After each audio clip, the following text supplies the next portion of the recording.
What's the worst thing to wake up to? A call from work wondering where I've been all morning. That pit in your stomach when you wake up, look at your phone and see that you're hours late for work. From ready to pass back out to instant anxiety-fueled adrenaline in 2 seconds. And then you realize it's your day off, but you're already wide awake and there's no way you're getting back to sleep. Police. I woke up to the police knocking on our door a few days before Christmas when I was 14, saying my brother had been reported missing. Turned out the drunk freaker just fell asleep on the train and ended up in Dublin, but crap, that was terrifying. We live in County Cork, Ireland. The end of that dream where you really need a pee and start to feel the satisfaction of warming release. Thanks to a fever, stress, some medication, and too much wine in one night, I woke up to my family yelling at me, asking what the heck I was doing, as I was standing next to my open dresser drawer taking a long pee onto my folded pants. Sleepwalking is weird as freak. Oh, I got a story on that one. Once I got drunk, started sleepwalking, and woke up to my parents yelling at me. I was laying in the middle of the stairs. I fell down about 7 steps without waking up. Left a few bruises. Good times. Your dog gagging and about to throw up in the middle of the night, then hearing him eating it 15 seconds later. Sounds like the problem solved itself. A tornado alarm. Crap is so freaking scary. Especially at 3 a.m. while you are in a tent and the nearest tornado shelter is a 10-minute walk through the woods in a thunderstorm. Hearing a throwing up noise. I was probably in the 4th grade at the time and I was staying the night at my friend's house. I remember being super excited as her mom went all out and got us junk food to pig out on and movies to rent. We ate a ton of peanut M&Ms, went to bed, and I woke up to the noise first, and then the smell hit me. Peanuts, chocolate, Doritos, and vomit smell. She had one of those day beds and I was on the pull-out bottom. I do not know how she missed me or how I didn't step in any of it on my way out of the room to get to her mom. There was a spot at the top of my head and at the bottom of my feet and all over her bed. Her mom asked me, "Do you want to go home?" Yes, I'll call my mom. Took me a long time to eat peanut M&Ms. Started 2020 to that sound. Cat vomited on our bed. Knew it wasn't a good omen for the year. Since we can't seem to get sensitive stomach cat food anywhere right now, this has been every night, unfortunately. I was babysitting my niece one time when she was about 4. I packed her off to bed and went to watch a movie on the couch where I promptly dozed off, only to be woken a few hours later in complete darkness, having no idea where I was, with a tiny, clammy little demon hand grabbing at my ankle. I've never been awake faster in my life, only to be greeted by a very confused child who just wanted a story, and who no one had seen fit to tell me could get over the baby gate like a goddamn ninja. We don't tell her mother about the time Aunt Hazel almost kicked her darling daughter through a window. Mine is very similar, but also the opposite. When I was 18, I would regularly visit my sister who lives about 2 hours away. I would usually stay for the weekend, babysit my infant niece, and they could have a chance to go out. This particular time, I dozed off on the couch. I woke up in a blur around midnight and realized I didn't have the baby monitor. I went upstairs and saw the baby's door was open. I tiptoe in and the crib is empty. I full on panic, ran around yelling, checking all the rooms and doors, all still locked. I find my phone and there's a text from my sister. Dog meds are in the window by the sink, 1/2 pill AM. I finally remembered I had come that weekend to take care of their dog, while they, baby included, went to Ohio. I've never been so relieved in my entire life. Meanwhile, I bet the dog was following you around the house with a "what's all the commotion" attitude. A few years ago, I was awoken at probably 5 a.m. The sun was just starting to appear by the most rancid stench I have ever experienced. It was so rancid that it woke me out of a sound sleep. I am a heavy sleeper. I will silence alarms in my sleep. I have slept through hurricanes, but this stench slapped me in the face so hard that I was up and ready to fight it at the first grasp of consciousness my body had. At first, I thought it was some serious butt dog poop. But my bedroom door was still shut, and it would be super weird since my dog doesn't have a history of pooping in the house. So I go on a manhunt for the source of this god-awful aroma, and I absolutely cannot figure it out. Nothing on the floor, under the bed, on the bed, in the closet, in any piece of furniture, etc. I open the window, partially to let in some fresh air and partially to see if it's coming from outside. Then I walk by my python's enclosure one more time and realize that it is the epicenter of this horrific nightmare fume. I couldn't see much through the barely sunlit room. so I flipped the light switch on to see the side of her enclosure covered in a dried, crusty liquid and some bits of unidentifiable chunks. Absolutely disgusted, I have no choice but to get closer and inspect this hazmat crime scene to find out what the freak happened and if she was still okay. She was fine, but coiled up at the opposite end of her enclosure with her head poking up at me, pleading, begging, "Please, please, human, kill me." She had escaped the day before and had been fed the day before that. If you don't know much about caring for snakes, you have to let them rest and digest about 72 hours after eating. Otherwise, they can and most likely will vomit. Do you know what snake vomit looks like? It's just a whole animal with the head half partially dissolved in acid, depending on how long it was inside the snake. In this case, I looked over and saw a rat's butt from the hip bones down, organs spilled everywhere, and goo covering every inch of the enclosure on that side. She had decided to puke the rat's butt directly onto her heat rock, where some of it had been deflected everywhere and the rest had been actively baking while I'd been sleeping. The sight, coupled with the scent, made me lose it. I vomited all over the floor. I go and grab some cleaning supplies, toss her into a bin, and soak a t-shirt in perfume to tie around my mouth and nose while I attack this revolting puke apocalypse. As I've got my head in her enclosure, straining to hold my breath and trying to squint as much as possible so I don't have to see it as much, I turn to throw another wad of dirty paper towels into the bag I had opened up on the floor behind me to see my dog snacking on them. I vomited again. Overall, it took me an hour to get the enclosure clean. I had to give her a half-hour soak, but babysit her while trying not to fall asleep so she didn't try to submerge her head in dawn. I had to brush my dog's teeth and the smell didn't leave my room for a week, even with my windows open, 3 wallflowers, and fan going 24/7. Waking up to 30 missed calls with a brutal hangover and can't remember what you did last night, but you know it wasn't good. Panic. If it's a blackout drunk night, just waking up having not lost your phone is a win in my book. If you wake up at home with your phone and wallet still there, that's a total win. I got woken up by my dad early in the morning to inform me that my mother had passed away in the room across the hall from me. The worst part was that she was only sleeping there to look after a pup that was recently born from the 2 dogs we had at the time. Otherwise, my dad might have woken up and been able to do something about it. The pup ended up crying late at night before or during her heart failure that I ended up passing off as it's really not that uncommon, but it really makes me question if I could have done something or not to help her before it happened. Think about it regularly. Calling work and breaking down to my POS boss wasn't great either, but hey, crap day. Once I woke up to find my dog had diarrhea everywhere. Large puddles on the floor and also in between the side of my bed and the wall. It was completely inside the outlet. I literally had to shut off the electricity and rewire a new outlet that day. Oh crap. That reminds me of a time my nana was over. The toilet exploded and started bubbling up poop. I've never heard my nan swear like this before. Crap, crap, crap, crap! I still find it funny. She didn't. That reminds me of when my grandmother broke the toilet. She tried to hide in the bathroom for a while and kept insisting everything was alright. Once she finally got out, I zipped on in and found the toilet not only clogged but also with the seat broken in 2. Fever, sore throat, shortness of breath. Just go back to sleep. 2020 is all but a dream. It genuinely feels like everything since the first week of January 2016 has been what you'd get from someone trying to run an improv show in an asylum that's also on fire. David Bowie died and everything went to crap. Alan Rickman died 4 days later. That was a really bad week. Your house burning down? Had this happen once when I was in middle school. It wasn't burning down completely, but the bathroom caught fire. I had to scramble out of bed and grab the super stubborn dog and GTFO. Turns out the bathroom caught fire from a malfunctioning bathroom fan. It was actually something my family pressed on the landlord to fix for a while before the fire occurred. Holy freaking crap, I'm glad you're okay. It was definitely freaky. I believe it was around 6 a.m. when it caught fire. In case anyone's wondering how the bathroom can catch fire, we were living in a rental house with a poorly maintained bathroom fan. My dad must have been showering when it caught fire. Thankfully, the fire department arrived really fast and contained it before the whole house went up in flames.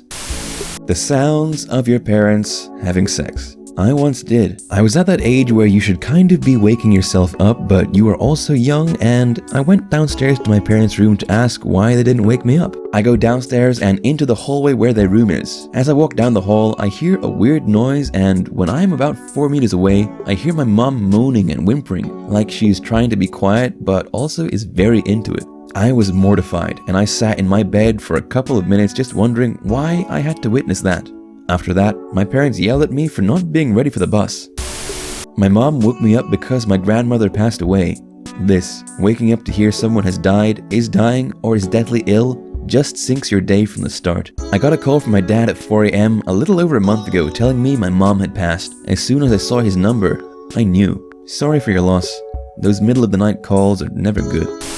Someone yelling at you. It can ruin your whole day. I worked with a kid who experienced this often.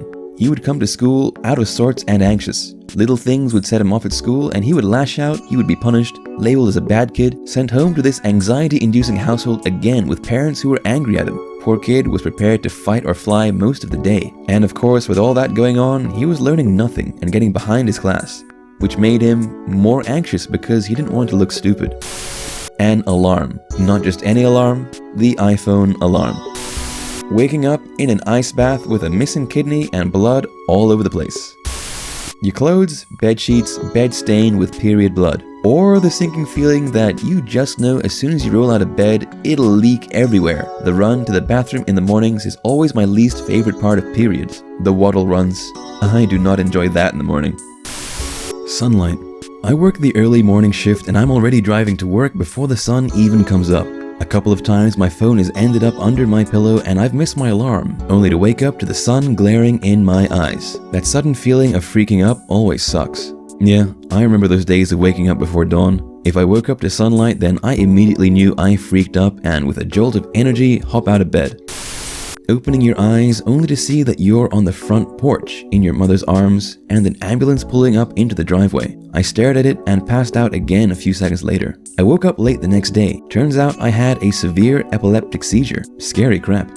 Every single time I see stuff like this, it just kind of humbles me to know that things could be a lot worse. I'm autistic, never had a seizure in my life. I have helped someone who was super prone to seizures while I was working at a thrift store. He even had one while I was still working there. He is alright now to my knowledge. It must be tough to live with something like that. A few years back, I was riding my bike home from work on a Friday night and crashed while trying to avoid some guy cutting a corner. Ambulance rocked up and took me to the hospital. Lots of scratches, scrapes, and bruises, and a broken collarbone. They kicked me out after a few hours, and just before I get out, they gave me a small pack of codeine tablets. I asked them at the time to give me tramadol instead, as codeine makes me nauseous, but they refused and told me to go see my doctor if I wanted something different. It is Friday night, my doctor wasn't going to be open again till Monday morning. I went home, and the pain was bad enough that I ended up going freak it and taking the codeine throughout the weekend. The last dose of which I took about 9 p.m. Sunday night. Monday morning rolls around and I immediately call my doctor and book an appointment so I can get some tramadol. While I'm there talking to him, he warns me, make sure you wait at least 24 hours from taking the last dose of codeine before you take any tramadol, as the two of them together could stop you breathing. Duly noted, says I. That night I stayed up quite late watching crap on YouTube and made myself stay awake till about 3 a.m. and took some tramadol just before I went to bed so that I could get a decent night's sleep. Apparently, I didn't wait long enough. I don't know what time of the night it was, and hence how long it took. All I remember is shooting awake and feeling like I couldn't get enough breath into my lungs. I gasped and gasped and gasped and eventually managed to start feeling human again. But it's still one of the most terrifying wake-ups I've ever had. Your partner who died in their sleep next to you. This to me is the worst thing I could possibly wake up to. This happened to the husband of a couple I had known and loved for years. I met them when the wife was dating a different friend of mine and the husband was friends with the guy that the wife was dating at the time. The original relationship amicably dissolved and all parties were close friends for years. Everyone was happy when the two longtime friends fell in love and got married. Then one morning, she was gone. She died in her sleep next to her husband. As someone who has finally found the love of my life and has many plans for the future, it's the most devastating thing I can think of. Period cramps. I'm a dude, so I obviously don't have them, but my girlfriend would have extremely bad ones and her parents didn't care enough to help her. And I couldn't help her across the phone other than trying to distract her from them. It sounds excruciating. I feel terrible for you all who go through them. Leaf blowers and lawnmowers operated by overachievers on Sunday mornings. There is somebody across the street who always mows his lawn. It doesn't matter what the weather is like. He's mowing his lawn as I type this at 9:44 p.m. in 40-degree weather. This man is determined to mow his lawn. It doesn't matter if it is 6-degree weather and snowing or 100 degrees with the sun mercilessly beating down on us. I feel like he is avoiding somebody in his house. I woke up to my dog taking a huge liquid crap on me one time. That was pretty bad.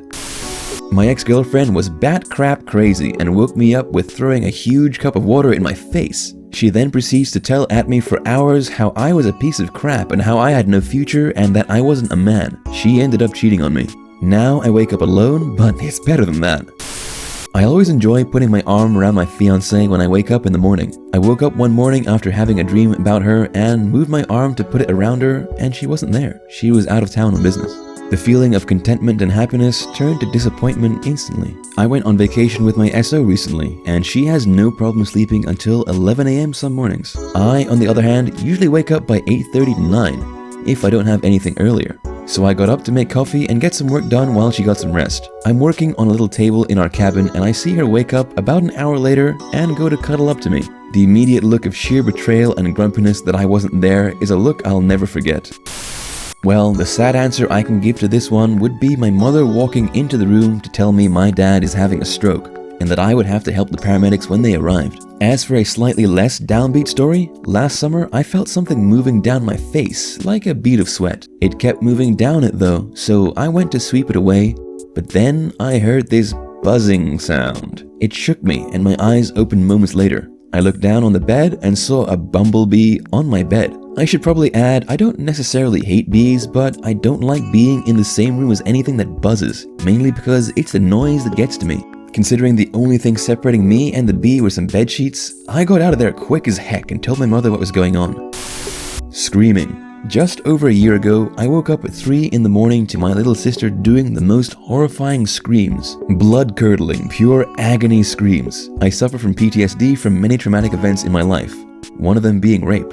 So naturally, I assumed the worst. I jumped out of bed and tugged on the nearest pair of pants as fast as I could. My jump-started brain telling me there's no way I could fend off a rapist being half naked, and threw open the door. It was probably the fastest way I've ever moved, but what felt like eons to me. I was absolutely prepared to kill a man with my bare hands to save my sister. I was met with my nana at the door, who told me that they had just told her her childhood pet had just been rushed to the hospital and didn't make it. The crash, as the adrenaline left me, made me feel nauseous. I'm grateful my sister wasn't harmed, but I can still hear her screaming in my mind, and I don't sleep declothed very often anymore. So I'd say that was the worst way I'd ever been woken up, and I don't want to experience it again. I find it truly amazing how many people on Reddit say they were raped. Don't get me wrong, I believe you, it's just, holy crap. It sounds like this is a very common crime that we never hear about. These statistics are absolutely heartbreaking, and the worst part is we'll never know the true numbers because of how few people, men in particular, speak up about their experiences.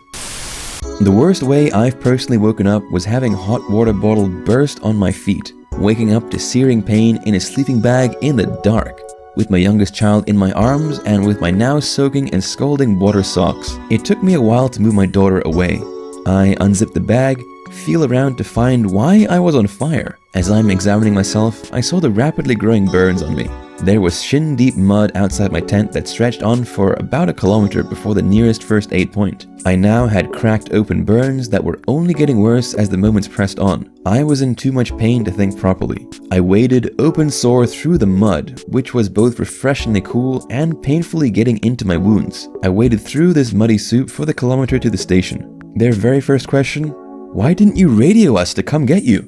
That was how I started a week-long camping trip. I woke up to 9/11. Not gonna forget that morning. My cousin, who was 2 at the time, woke up at like 6 a.m. and couldn't go back to sleep. He kept my aunt and uncle up so they were watching TV the whole morning and saw it on the news. My mom was in 9/11. Thankfully, she and her friend made it out. Otherwise, I would have never been born. One morning, I woke up next to my big orange cat. We had some sweet snuggle time, lots of purrs and cuddles. As I propped myself up to get out of bed, my unaided eyes focused on something thin and brown. Bent and hairy, I bolted upright and saw just exactly what I'd been laying on. A mother-freaking 4-inch long, dead-butt palmetto bug. That freaking jerk cat, he wasn't being cuddly. He was being smug about the gift he brought me. I shrieked and jumped from the bed into the shower in a single leap. There wasn't enough soap and water in the world to wash the horror away. There still isn't. Realizing you didn't properly plug in your charger before you went to sleep, or realizing that you plugged it in, then it somehow unplugged itself. Flooding the basement when your room is in the basement, and you have an ACT to take that day. The worst freaking morning when Lady Fortune throws a heater at you and hits you right in the teeth. A state trooper pounding at your truck door. Upon opening it, you have a gun pointing at your face while he's screaming at you. Then jail for 3 days. We're gonna need you to elaborate on this one, pal. Worked for a trucking company in October last year. All legit work, with me having a valid CDL and med card. I went to work for a week and a half, and on my last night, I and the 2 co-owners got into a huge fight and the truck I was in was reported stolen. Pre-trial went in favor with a dismissal letter, but I still can't get a trucking job due to the nature of the initial arrest. I have a court claim against the state and state troopers and hopefully 2 lawsuits coming up against the companies. I just have to wait now due to COVID-19. I woke up to a gun battle between armed robbers and police. The guy robbed a big car wash down the road from my house. The owner chased his getaway car and forced him to crash. So he bailed out with the money and guns, ran to my house and took cover behind the corner and traded shots with the owner. Police arrived quickly. Many more shots, then it goes quiet. I saw the robber run to the back of my house and into the woods and followed a creek. I told the cops what happened and they pursued with a canine, traded a few more shots but lost him in the woods. I showed them on a map where I thought he would turn up, based on topography, etc., and I advised them where I thought he would hide. Lots of large drainage pipes were available, but they were too slow and he got away. They found a gun and the $500 bag of US quarters he tried to take. But he got the cash, probably $5,000. The robber had carried a 45-pound of quarters for a mile, up and down hills, in a creek and underground before finally dropping it as it slowed him down. My house had about 15 bullet dings in the brickwork. At least 120 shots were exchanged. Nobody was wounded. The robber was never caught. A panic attack. My anxiety got so bad last year that I went through a 5-day rough patch where I would wake up in the middle of the night with all of the symptoms in full force. That crap sucks, especially having to wake up my partner for help. It also made me realize that my panic attacks are biologically based and were largely a result of me not taking care of myself and allowing a perfect storm of bad stuff in my body. 2 days ago, I woke up to my mom crying my name because my dog was dying. She'd been breathing odd and stopped eating for a few days. We had taken her to the vet just a couple of days before she passed, and they couldn't figure out what was wrong with her. They took x-rays of her lungs and did blood work, but all they could say was that maybe she had an infection or cancer in one of her organs. Anyway, when I heard my mom crying, I rushed downstairs to see there was our dog who was struggling to breathe. I got down on the floor with her while my mom tried calling the emergency vet, and I just started crying and petting her. Then she was just gone. We picked up her ashes today. We'll miss you, Penny.